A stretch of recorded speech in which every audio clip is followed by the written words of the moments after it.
जय जगन्नाथ पिला माने welcome back to my YouTube channel Martha education. तो पिला माने आज आम पढ़ा हिंदू यौथ परिवार प्रकार भेद। पिला माने types of Hindu joint family देखा पूर्व जदि आपण मैंने आम चैनल टी सब्सक्राइब करना आम चैनल टी सब्सक्राइब कर बेल आइकन प्रेस कर दिंतु जहाँफल कि आम नुआ वीडियो नोटिफिकेशन आपण पाखे सहज पहुँचाई पार। तो पिला माने तुम मानकर बहुत सा कमेंट आसला कि सर आगू सोशियोलॉजी वीडियो करंतु तो से तुम मानकर नोट सहित पढ़ाई बुझाई ट्राई करुच्ची। तो तुम मैंने आशा कर भलरे बुझब एवं नोट गुड़ी को भलरे लिख। तो पिला माने चल डेरी नक जल्दी जल्दी वीडियो करवा स्टार्ट। तो देख ये हिंदू यौथ परिवार प्रकार भेद types of Hindu joint family. Hindu यौथ परिवार को साधारणतः दुई भाग में विभक्त कर गोटे कौन ना गोटे हूँ तमर पितृतांत्रिक और पितृस्थानिक यौथ परिवार बा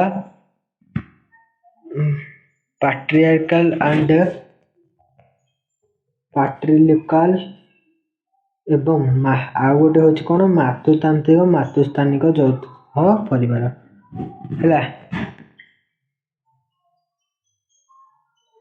पिला माने गोटे कौन ना पितृतांत्रिक आ गोटे हूँ मातृतांत्रिक है। ये दुईटी भाग विभक्त कर प्रथम आम देखा कौन ना पितृतांत्रिक यौथ परिवार क्या कहुए। पितृतांत्रिक यौथ परिवार पैट्रिकल जॉइंट फैमिली है क्या कहुए। तो पिला माने एथरे कौन हुए यही श्रेणी यौथ परिवार रे समस्त सदस्य पिता प्रत्यक्ष नियंत्रण और तत्वावधान रही था। पिता परिवार को शासन और परिचालन करि परिवार समस्त स्थावर और अस्थावर संपत्ति पिता नाम रे थाए। पिता संपत्ति तांका पुत्र एवं अन्यान्य वंशधर अधिकार को आसी थाए। पिता मृत्यु पर ज्येष्ठ पुत्र तांकर उत्तराधिकारी भाव में परिवार रे दायित्व वहन करिथांती। एही परिवार संपत्ति भाव में केवल पुरुष सदस्य मानकर अधिकार थाए हैला। पितृस्थानिक परिवार होइथिबारु समस्त सदस्य पितांक बासगृह रे रहिथांती। तो पिला माने सेठी कोन कहला ना सेठी कहला एथिरे कौन होता पितृतांत्रिक यौथ परिवार रे ना पिता होइथांती मुख्य परिवार मुख्य पितांक नियंत्रण रे सारा परिवार चले था। सीधा सड़क पितांक नियंत्रण रही था से परिवार उपरे पिता ही साइड मुख्य होइथांती एवं समस्त पितांक गृह रे ही बास करथांती हैला।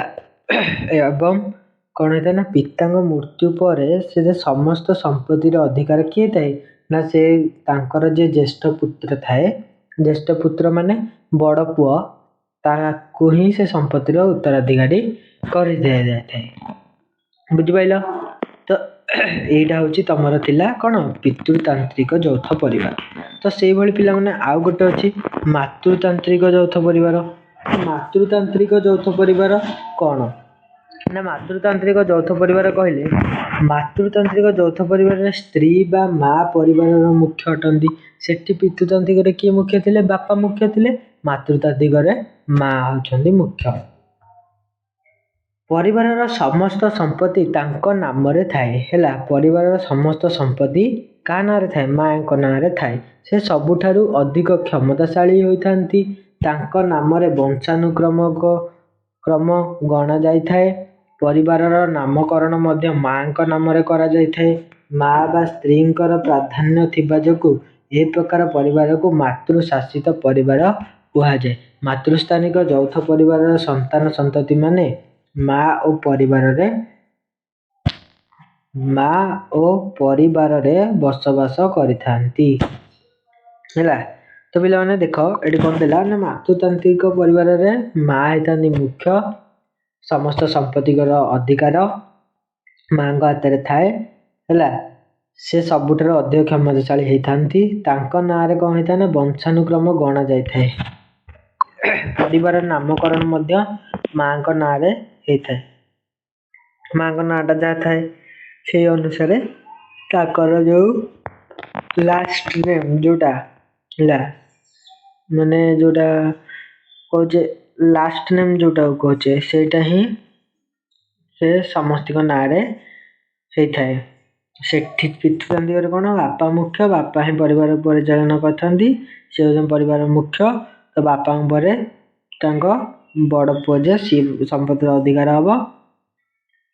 ତ ଏଠି ସେମିତି ପିଲାମାନେ ଦେଖ ମାତୃତାନ୍ତିକରେ କ'ଣ ହେଇଥାଏ ନା ଆଉ ଗୋଟେ ଦେଲା ଇଲମ। ଇଲମ କ'ଣ ପିଲାମାନେ ଇଲମ କ'ଣ ନା କେରଳର ନମୁଦ୍ରୀ ବ୍ରାହ୍ମଣ ଯୌଥ ପରିବାରକୁ ଇଲମ କୁହାଯାଏ। ସାଧାରଣତଃ ହିନ୍ଦୁ ଯୌଥ ପରିବାରରୁ ଏହା ଦୁଇଟି କ୍ଷେତ୍ରରେ ସ୍ୱତନ୍ତ୍ର। ପ୍ରଥମ, ପରିବାରର ସମ୍ପତ୍ତି ଅବିଭକ୍ତ ଓ ଦ୍ୱିତୀୟରେ ସ୍ତ୍ରୀ ଲୋକମାନଙ୍କର ପୁରୁଷମାନଙ୍କ ପରି ସମ୍ପତ୍ତିରେ ସମାନ ଅଧିକାର। ଇଲମ ପରିବାରର ଅବିଭକ୍ତ ସମ୍ପତ୍ତି ପୁରୁଷ ଧରି ରହିଥାଏ। ହେଲା, ଇଲମ କ'ଣ ନା କେରଳର ନମୁଦ୍ରୀ ବ୍ରାହ୍ମଣଙ୍କ ଯୌଥ ପରିବାରକୁ ଇଲମ କୁହାଯାଏ। ତାହେଲେ ଇଲମ କାହାକୁ କୁହାଯାଏ ନା କେରଳର ଯୋଉ ନମୁଦ୍ରୀ ବ୍ରାହ୍ମଣ ଥାନ୍ତି ତାଙ୍କର ଯୌଥ ପରିବାରକୁ ଇଲମ ବୋଲି କୁହାଯାଏ। ବୁଝିପାରିଲ? ଏଇଟା ପିଲାମାନେ ପରୀକ୍ଷାରେ ତମର କ୍ୱେଶ୍ଚିନ୍ ଆସିବ। ହେଲା, ଇଲମ କ'ଣ, ତାରୱାର୍ଡ କ'ଣ? ହେଲା, ଇଲମଟା ଆମେ ଦେଖିଲେ, ଏବେ ଆମେ ଦେଖିବା ତାରୱାର୍ଡ। ପିଲାମାନେ ଦେଖ ଏଠି ଦେଇଛି ନମୁଦ୍ରୀ ପରିବାରର ପରିଚାଳିତ ରୀତି ଅନୁସାରେ କେବଳ ବଡ଼ ଭାଇ ନମୁଦ୍ରୀ କନ୍ୟାକୁ ବିବାହ କରିପାରିବେ। ଆଉ ସବୁ ସାନ ଭାଇ ନାୟାର ପରିବାରରେ ବିବାହ କରନ୍ତି। ବଡ଼ ଭାଇଙ୍କ ପିଲାମାନେ କେବଳ ଇଲମର ସଭ୍ୟ ହେବାକୁ ହକଦାର, ଅନ୍ୟମାନେ ନୁହନ୍ତି। ପରିବାରର ବଡ଼ ଭାଇ ଇଲମର ମୁଖ୍ୟ ଅଟନ୍ତି। ସେ ପରିବାରର ସମସ୍ତ ସମ୍ପତ୍ତିର ରକ୍ଷଣାବେକ୍ଷଣ କରିଥାନ୍ତି। ମାତ୍ର ଅନ୍ୟ ଭାଇମାନଙ୍କ ବିନା ଅନୁମତିରେ ସେ ଇଲମର ସମ୍ପତ୍ତିକୁ ବିକ୍ରୟ କରିପାରିବେ ନାହିଁ କି ଉପହାର କିମ୍ବା ଦାନ ଆକାରରେ ଅନ୍ୟ କାହାକୁ ଦେଇପାରିବେ ନାହିଁ। ବୁଝିପାରିଲ? ଇଲମରେ ମହିଳାଙ୍କ ସହିତ ପୁରୁଷଙ୍କର ସମ୍ପତ୍ତିର ସମାନ ଅଧିକାର ରହିଛି। ସେମାନଙ୍କ ଅନୁମତି ନ ପାଇଲେ ସମ୍ପତ୍ତି ବିକ୍ରୟ ହେଇପାରିବ ନାହିଁ। ପିଲାମାନେ ଇଲମଟା କ'ଣ ନା କେରଳର ନମୁଦ୍ରୀ ବ୍ରାହ୍ମଣଙ୍କ ଯୌଥ ପରିବାରକୁ ଇଲମ କୁହାଯାଏ। ନା ନମୁଦ୍ରୀ ପରିବାର କ'ଣ ହେଇଥାଏ ନା ତାଙ୍କର ବଡ଼ ପୁଅ ଯିଏ ନମୁଦ୍ରୀ ବ୍ରାହ୍ମଣ ପରିବାର ସିଏ ହିଁ କେବଳ ନମୁଦ୍ରୀ ବ୍ରାହ୍ମଣ ପରିବାରରେ ହିଁ ବିବାହ କରିବ। ଅଲଗା କୌଣସି ଜାତି ବିବାହ କରିପାରିବନି। ଏବଂ ଅଲଗା ଯୋଉ ସାନ ପିଲାମାନେ ରହିଲେ ସେମାନେ କ'ଣ କରିବେ ନା ସେମାନେ ନାୟାର ଫ୍ୟାମିଲିରେ ବା ନାୟାର ପରିବାରରେ ବିବାହ କରନ୍ତି। ବଡ଼ ଭାଇଙ୍କ ପିଲାମାନେ ହିଁ କ'ଣ ହୁଅନ୍ତି ନା ସେ ସମ୍ପତ୍ତିର ଅଧିକାରୀ ହୁଅନ୍ତି। ଅଧିକାରୀ ହେଲା ପରେ କ'ଣ ହବ ନା ସେ ସମ୍ପତ୍ତିକୁ ଚାହିଁଲେ ମଧ୍ୟ ଅଧିକାରୀ ହେଲେ ମଧ୍ୟ ସେ ସମ୍ପତ୍ତିକୁ ବିକ୍ରି କରିପାରିବେନି। ବିକ୍ରି କରିବାକୁ ହେଲେ ଅନ୍ୟ ଲୋକମାନଙ୍କର ପରିବାରର ଅନ୍ୟ ସଦସ୍ୟମାନଙ୍କର ଅନୁମତି ଦରକାର। ଏବଂ ସେଥିରେ ମଧ୍ୟ ସ୍ତ୍ରୀ ଲୋକମାନଙ୍କର ସମାନ ଅଧିକାର ରହିଛି। ସେମାନଙ୍କ ବିନା ଅନୁମତିରେ ମଧ୍ୟ କ'ଣ ହୁଏ ନା ସେ ସମ୍ପତ୍ତିକି ସେ ବିକ୍ରି କରିପାରିବେନି କି କାହାକୁ ଦାନ ଆକାରରେ ଦେଇପାରିବେନି କି କାହାକୁ ଉପହାର ଦେଇପାରିବେ ନାହିଁ। ବୁଝିପାରିଲ?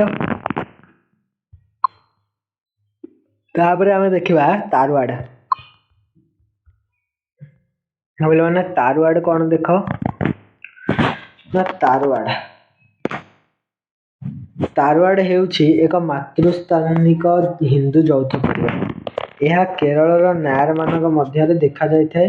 ମା, ତାଙ୍କ ଝିଅ, ଝିଅର ଝିଅ ବା ପୁଅ ଏବଂ ତାଙ୍କ ପିଲାପିଲିଙ୍କୁ ନେଇ ତାରୱାର୍ଡ ଗଠିତ। ମାଙ୍କୁ ନେଇ ବଂଶଲତା ଗଣାଯାଏ। ବଂଶରେ ନାମକରଣ ମାଙ୍କ ନାଁରେ କରାଯାଇଥାଏ। ତାରୱାର୍ଡରେ ସମସ୍ତ ମହିଳା ଓ ପୁରୁଷ ସଦସ୍ୟ ସମ୍ପତ୍ତିର ଅଧିକାରୀ। ଏଣୁ ପରିବାରରେ ସମ୍ପତ୍ତି ଭାଗ କରିବା କଷ୍ଟସାଧ୍ୟ। ସମସ୍ତଙ୍କ ସମ୍ମତି ନ ନେଇ ଏହା କରିହୁଏ ନାହିଁ। ସମସ୍ତଙ୍କର ବଣ୍ଟାକୁଣ୍ଟା କରିବା ଉପରେ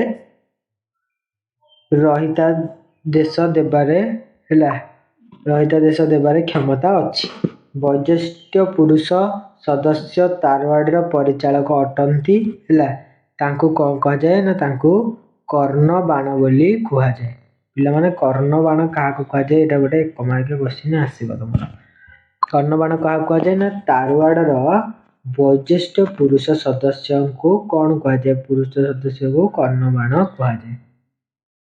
जदि वयोज्येष्ठ व्यक्ति तांकर शारीरिक किंवा मानसिक क्षमता हेतु परिवार चालन करने को असमर्थ हुअन्ति तेबे परवर्ती वयोज्येष्ठ पुरुष कर्णबाण दायित्व बहन करथांती हैला। ताले मातृतांत्रिक रे कौन होता है? मातृतांत्रिक रे माँ तांकर झियो एवं तांकर झियोर झियो बा पुओ एमाने सब बसवास करथांती हैला। एवं मातृतांत्रिक परिवार मुख्य किए होइथांती बा परिवार किए परिचालन करथांती ना तांको कौन कहुए? तांको कर्णबाण कहुए। परिवार वयोज्येष्ठ पुरुष लोक ही ताको परिचालन करथांती तांको कर्णबाण बोली कहुए हैला। बुझि पाइलो? तापर पिला माने हम देखिबा तेबे परवर्ती वयोज्येष्ठ पुरुष कर्णबाण दायित्व नियंती। तापर देला परिवार संपत्ति उपर कर्णबाणकर असीम क्षमता रही थाए किंतु तारवाड़ समस्त सदस्यंकर स्वीकृति बिना से संपत्ति को विक्रय किंबा दान करि पारंती नाही। जदि कर्णबाण परिवार सदस्य मानकर विशेष पात्र हुअन्ति किंवा सुपरिचालन करिबारे अयोग्य बोली विवेचित हुअन्ति तेबे तांको उक्त पदवीरु बहिष्कार मध्य कर जाई पारिबो हैला। तापर एठी पिला माने देला जदि तारवाड़ आकार रे वृद्धि पाए ओ ताहाको भल भाबरे देखाशुना करिबा पई कष्टसाध्य होए तेबे तारवाड़ को कोन ना टाभाजी नाम रे छोट छोट एक यूनिट रे विभक्त करा जाय थाए। पिला माने टाभाजी एटा को मन रख। टाभाजी एटा आर्थर को माने गला वर्ष एग्जाम रे आस्थला 1 मार्किया टाभाजी। तारवाड़ को कोथरे जदि बड़ हैला ताल तारवाड़ को कोथरे भाग करा जाय टाभाजी हैला। यूनिट रे विभक्त करा जाय थाए। एथि पई समस्त सदस्यंकर सहमति लोड़ा जाय थाए। एही टाभाजी मानक मध्य रे तारवाड़ रो समस्त संपत्ति समान भाबरे बंटा होई थाए। एहार गठन तारवाड़ गठन शैली सहित प्रायतः समान।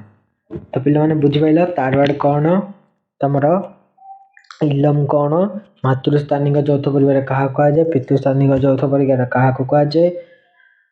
तो यौथ परिवार को आम दुई भाग विभक्त करा जायछि गोटे अछि पितृतांत्रिक गोटे मातृतांत्रिक। पितृतांत्रिक यौथ परिवार कौन इलम देखा जाए एवं मातृतांत्रिक यौथ तारवाड़ देखा जाए। इलम रे नमुद्री ब्राह्मण परिवार केरल नमुद्री ब्राह्मण परिवार यौथ परिवार को कौन कहा जाए? इलम बोली कहा जाए। तारवाड़ तारवाड़ का कहा जाए ना तारवाड़ जे माता ही थांती ए मुख्य एवं मुख्य परिचालक हैला। माता नाम रे ए परिवार समस्त नामकरण होई थाए। बुझि पाइलो? तो एई भली भाबरे कोन करे तमे आकु मन रखि दियो। एटा सब नोट दिया हैतिला तमे आकु लिखि दबो हैला। आज पई एतिकी आशा करी तमने भिडियोटी भल लागितो। जदि भिडियोटी भल लागिछि ताले भिडियोटी को गोटे लाइक कमेंट एवं सब्सक्राइब करी बेल आइकन को प्रेस कर दियंतु।